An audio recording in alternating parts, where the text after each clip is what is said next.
Hello guys, അസ്സാം വലൈക്കും. Welcome back to my channel. അപ്പോൾ ഞങ്ങൾ പുതിയ വീഡിയോയിലേക്ക് എല്ലാവർക്കും സ്വാഗതം. ഇന്നത്തെ ഒരു അടിപൊളി റെസിപ്പിയാണ് ഇന്ന് നമ്മൾ തയ്യാറാക്കാൻ പോകുന്നത്. നല്ല നാടൻ എഗ്ഗ് കറി കേട്ടോ, മുട്ടക്കറി. അപ്പോൾ നമ്മൾ ഇതിൽ പൊറാട്ടയിലേക്കും പത്തിരിയിലേക്കും എല്ലാത്തിലേക്കും നല്ല കോമ്പിനേഷൻ ആയിട്ടുള്ളൊരു കറി കേട്ടോ, മുട്ടക്കറി. അപ്പോൾ നമുക്കിത് എങ്ങനെ തയ്യാറാക്കണമെന്ന് നോക്കാം. അപ്പോൾ ആരെങ്കിലും സബ്സ്ക്രൈബ് ചെയ്യാതെ കാണുന്നവരുണ്ടെന്നുണ്ടെങ്കിൽ എന്തായാലും സബ്സ്ക്രൈബ് ആക്കണേ. പിന്നെ പുതിയ വ്യൂവേഴ്സ് ഉണ്ടെന്നുണ്ടെങ്കിൽ സബ്സ്ക്രൈബ് ആക്കാൻ മറക്കരുത്. അതേപോലെ ലൈക്ക് ചെയ്യാനും ഷെയർ ചെയ്യാനൊന്നും മറക്കരുത് കേട്ടോ. അപ്പോൾ നമുക്ക് വീഡിയോയിലേക്ക് പോകാം. അപ്പോൾ ഞാൻ ഫസ്റ്റായിട്ട് ഇതാ ചട്ടി വെച്ചിട്ടുണ്ട്. ഇനി ചട്ടി ചൂടായി കഴിഞ്ഞിട്ട് അതിലേക്ക് നമ്മൾ ഓയിൽ ഒഴിച്ച് കൊടുക്കുക കേട്ടോ ചെയ്യണത്. ഓയിലാണോ വെളിച്ചെണ്ണ ഏതാ ഉള്ളത് അത് നമുക്ക് ഒഴിച്ച് കൊടുക്കാം. വെളിച്ചെണ്ണ ആകുമ്പോൾ ഒന്നും കൂടി ടേസ്റ്റ് കൂടും. എന്നിട്ട് വെളിച്ചെണ്ണ നന്നായിട്ട് ചൂടായി വരുമ്പോൾ അതിലേക്ക് നമ്മൾ സവാള ഇട്ട് കൊടുക്കുക കേട്ടോ ചെയ്യണം. ഞാനിപ്പോൾ ഇതാ ഒരു വലിയ സവാളയാണ് കേട്ടോ, അത് നമ്മൾ നീളത്തിൽ അരിഞ്ഞിട്ടാണ് കേട്ടോ അതിലേക്ക് ഇട്ട് കൊടുത്തിട്ടുള്ളത്. എന്നിട്ട് അതിലേക്ക് ആവശ്യത്തിന് ഉപ്പും കൂടി ചേർത്ത് കൊടുത്തിട്ടുണ്ട്. ഇനി ഇത് നന്നായിട്ടൊന്ന് വാടി വരണം. അതുവരെ 5 മിനിറ്റോളം നമുക്കൊന്ന് വെയിറ്റ് ആക്കാം. അപ്പോൾ നമ്മൾ സവാള ഇട്ട് കഴിഞ്ഞാൽ ഇടയ്ക്കൊന്ന് ഇങ്ങനെ ഒന്ന് ഇളക്കി കൊടുക്കുക, അടി പിടിക്കാതിരിക്കാൻ വേണ്ടിയിട്ടാണ് കേട്ടോ. പിന്നെ ലോ ഫ്ലെയിമിൽ വേണം ഇട്ട് കൊടുക്കാൻ. എന്നിട്ട് നന്നായിട്ടൊന്ന് മിക്സാക്കി കൊടുക്കുക. അങ്ങനെ സവാള ഒരു 5 മിനിറ്റോളമൊക്കെ നമ്മൾ വാട്ടിയതിന് ശേഷം അതിലേക്ക് ഞാൻ ഇഞ്ചിയും വെളുത്തുള്ളി ഉണ്ടല്ലോ പേസ്റ്റാക്കിയത്, അതൊരു ടീസ്പൂണോളം ഇട്ട് കൊടുത്തിട്ടുണ്ട്. ഇനി ഇഞ്ചി വെളുത്തുള്ളി നമ്മൾ ഇട്ടെടുത്തതിന് ശേഷം അതിൻ്റെ പച്ചമണമൊക്കെ പോണ വരെ ഒന്ന് ഇളക്കി മിക്സാക്കി കൊടുക്കുക.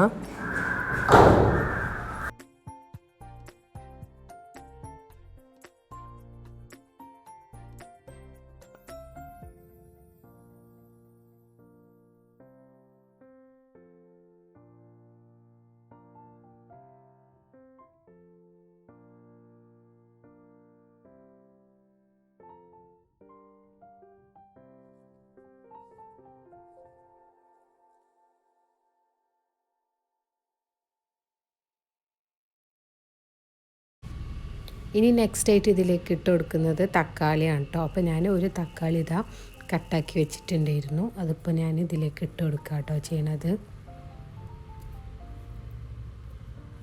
അപ്പോൾ നമ്മൾ തക്കാളി ഒരു ചെറിയ തക്കാളി കേട്ടോ ആഡ് ചെയ്തിട്ടുള്ളത്. എന്നിട്ട് നന്നായിട്ടൊന്ന് മിക്സാക്കി കൊടുക്കുക.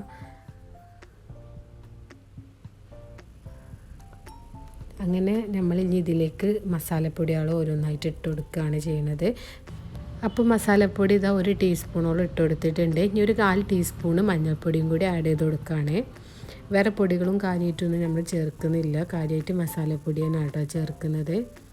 പിന്നെ മസാലപ്പൊടി ഓവറായി പോകാനും പാടില്ല, കാരണം അതിൻ്റെ ഫ്ലേവർ കുത്തി നന്നായിട്ട് കൂടിപ്പോയി കഴിഞ്ഞാൽ അതിൻ്റെ ടേസ്റ്റ് മാറും.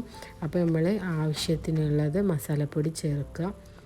ആദ്യം കുറച്ച് ചേർത്ത് നോക്കിയിട്ട് പിന്നെ ചേർത്ത് കൊടുത്താൽ മതി. അപ്പോൾ ഞാനിപ്പോൾ ഇതിലേക്ക് ഒരു ടീസ്പൂണോളം ചേർത്ത് കൊടുത്തിട്ടുണ്ട് കേട്ടോ. നമുക്ക് നന്നായിട്ടൊന്ന് മിക്സാക്കി കൊടുക്കുക കേട്ടോ. എന്നിട്ട് മിക്സാക്കിയതിന് ശേഷം അതിൻ്റെ ഒരു പച്ചമണവും കാര്യങ്ങളൊക്കെ പോയതിന് ശേഷം ഇനി നമുക്ക് നെക്സ്റ്റ് ഇൻഗ്രീഡിയൻസ് ചേർക്കാം. എന്നിട്ട് അതിൻ്റെ ഇതൊക്കെ ഒന്ന് ആടി വരുമ്പോൾ നമ്മൾ ഇനി ഇതിലേക്ക് ഒരു പച്ചമുളക് ഇട്ട് കൊടുക്കുന്നുണ്ട്. പച്ചമുളക് നടു കീറിയതാട്ടോ ഇട്ട് കൊടുക്കുന്നത്. ശേഷം ഇനി നമ്മൾ ഇതിലേക്ക് കറിവേപ്പിലയും ചപ്പും ഇട്ട് കൊടുക്കാറുണ്ട്. അപ്പോൾ ഇതാ കറിവേപ്പിലേൻ്റെ ഇല്ലിൽ ഞാൻ കഴുകി വൃത്തിയാക്കിയിട്ടുണ്ട്. ഇനിയിപ്പോൾ ഞാൻ അതിലേക്ക് ഇട്ട് കൊടുക്കാം കേട്ടോ ചെയ്യണത്. ഇപ്പോൾ ഒരു കറിവേപ്പിലേൻ്റെ ഇല്ലിയാണ് കേട്ടോ അപ്പോൾ ഇതിലേക്ക് ഇട്ട് കൊടുത്തിട്ടുള്ളത്. ഇനി നമുക്ക് കുറച്ച് ചപ്പും കൂടി ചെറിയ ചെറിയ പീസാക്കി അരിഞ്ഞിട്ടുള്ളത് ഇതിലേക്ക് ഇട്ട് കൊടുക്കാം. അപ്പോൾ ഇതൊക്കെ ചേർക്കുന്നത് തന്നെ നല്ല ഫ്ലേവർ കിട്ടാൻ വേണ്ടിയിട്ടാണ്. അപ്പോൾ ഇത് സ്കിപ്പ് ചെയ്യാതെ ചെയ്യാൻ നോക്കുക.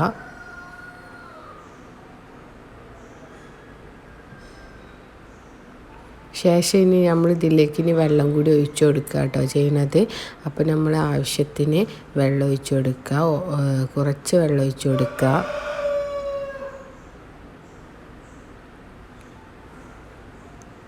പിന്നെ നമ്മൾ ഇനി തേങ്ങ അരക്കുന്നത് കൊണ്ട് തന്നെ കുറച്ച് വെള്ളം ഒഴിച്ചു കൊടുത്താൽ മതി.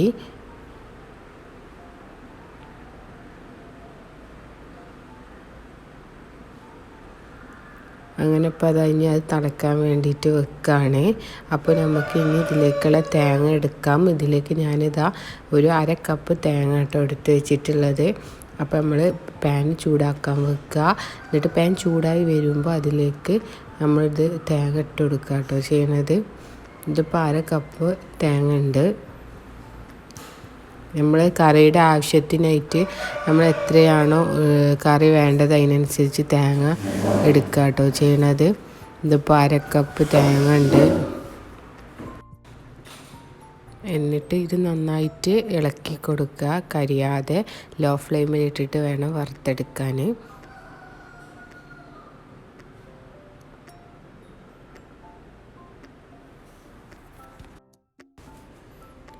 എന്നിട്ട് ഇതിലേക്ക് ഞാൻ ഒരു 1/4 ടീസ്പൂണോളം മഞ്ഞൾപ്പൊടിയും 1/4 ടീസ്പൂൺ മസാലപ്പൊടി ഇതിലേക്ക് ഇട്ട് കൊടുക്കുന്നുണ്ട് കേട്ടോ.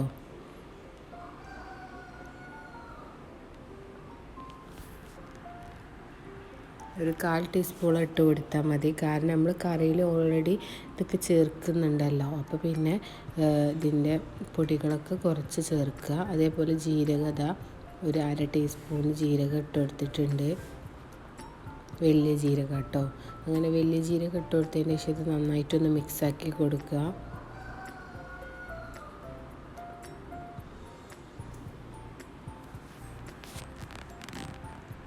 എന്നിട്ട് ഇനി ഇത് അടിയിലൊന്നും പിടിക്കാതെ ഇങ്ങനെ ഇളക്കിക്കൊണ്ടിരിക്കുക.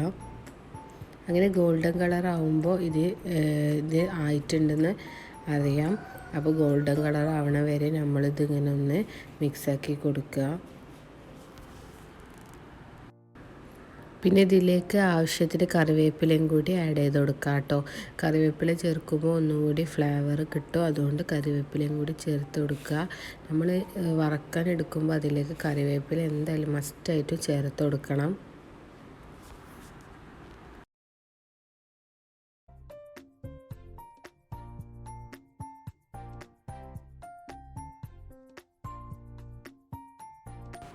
അങ്ങനെ ഇപ്പോൾ ഇതാ ഏകദേശം റെഡിയായി വരുന്നുണ്ട്.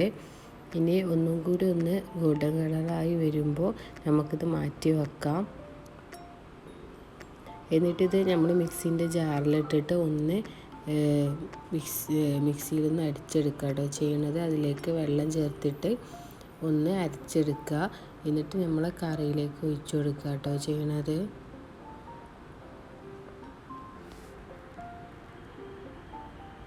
അപ്പോൾ നല്ല അടിപൊളി ടേസ്റ്റിൽ നമുക്ക് മുട്ടക്കറി ഉണ്ടാക്കിയെടുക്കാം കേട്ടോ. അപ്പോൾ ഇതേപോലെയൊക്കെ ഉണ്ടാക്കിയെടുക്കുകയാണെന്നുണ്ടെങ്കിൽ അടിപൊളി ടേസ്റ്റാണ്. അപ്പോൾ എല്ലാവരും ട്രൈ ചെയ്ത് നോക്കുക. അതേമാതിരി ഫീഡ്ബാക്ക് അറിയിക്കുക. മാക്സിമം ഷെയർ ചെയ്യുക, സപ്പോർട്ടാക്കുക. അതേപോലെ പുതിയ വ്യൂവേഴ്സ് ഉണ്ടെന്നുണ്ടെങ്കിൽ സബ്സ്ക്രൈബ് ചെയ്യാൻ മറക്കരുത്. അതിന് തൊട്ടടുത്തൊരു ബെല്ലൈക്കൺ ഉണ്ടാവും. അതിൽ ഹോളൊന്ന് പ്രസ്സാക്കി ഞാൻ ഇടുന്ന എല്ലാ വീഡിയോസും നിങ്ങൾക്ക് കാണാൻ കഴിയുന്നതാണ്. അങ്ങനെ ഇപ്പോൾ ഇതാ നമ്മളെ കറിയുടെ തിക്കനുസരിച്ചിട്ട് നമുക്ക് വെള്ളം ആഡ് ചെയ്ത് കൊടുക്കാം. അപ്പോൾ ഞാനിതാ കുറച്ചും കൂടി വെള്ളം ആഡ് ചെയ്ത് കൊടുക്കുന്നുണ്ട്, ഒന്നും കൂടി ലൂസായി കിട്ടാൻ വേണ്ടി.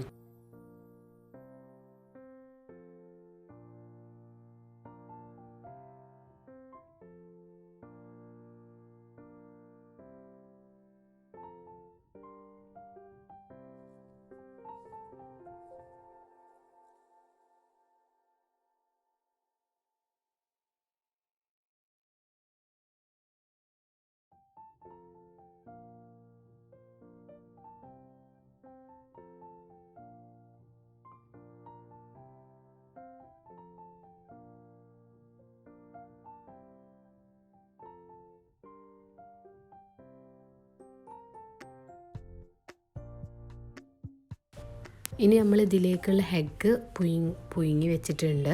അപ്പോൾ അത് ഓരോന്നായിട്ട് നമ്മൾ സെൻറ്റർ പീസാക്കിയിട്ട് അതിലേക്ക് ഇട്ട് കൊടുക്കുക കേട്ടോ ചെയ്യുന്നത്. അപ്പോൾ ഇത്രേന്നെ ഉള്ളൂ എഗ്ഗ് കറി ഉണ്ടാക്കാൻ. അപ്പോൾ ഞാനിതപ്പോൾ ഇട്ട് കൊടുക്കുകയാണ് കേട്ടോ. എന്നിട്ട് നമ്മൾ ഫ്ലെയിം ഓഫ് ചെയ്ത് കൊടുക്കുക. കുറച്ച് ടൈമൊന്ന് മൂടി വെക്കുക. പിന്നെ നമ്മൾ അതേപോലെ സെർവ് ചെയ്യുക, കഴിക്കുക. അപ്പോൾ നമുക്ക് ഏത് പത്തിരിക്കും പൊറോട്ടയ്ക്കും ഒക്കെ നന്നായിട്ട് കോമ്പിനേഷൻ ഉള്ളൊരു കറിയാട്ടോ ഇത്. ഞാനിപ്പോൾ ഇത് പൊറോട്ടയിലേക്കാട്ടോ ഉണ്ടാക്കിയിട്ടുള്ളത്. അപ്പോൾ പൊറോട്ടേൻ്റെ കൂടെ ഇത് ഒഴിച്ച് കഴിക്കാൻ നല്ല അടിപൊളിയാണ്. അപ്പോൾ എല്ലാവരും ഒന്ന് ട്രൈ ചെയ്ത് നോക്കാം കേട്ടോ. അപ്പോൾ നമ്മളെ ഇന്നത്തെ വീഡിയോ ഇഷ്ടപ്പെട്ടാൽ ലൈക്ക് ചെയ്യാൻ മറക്കരുത്. അതേപോലെ സപ്പോർട്ട് ചെയ്യുക, മാക്സിമം ഷെയർ ചെയ്യുക. ഇനിയും പുതിയ പുതിയ വീഡിയോസ് നമ്മൾ ഇടുന്നതാണ്. അപ്പോൾ നമുക്കിനി നെക്സ്റ്റ് വീഡിയോയിൽ കാണാം. Bye bye.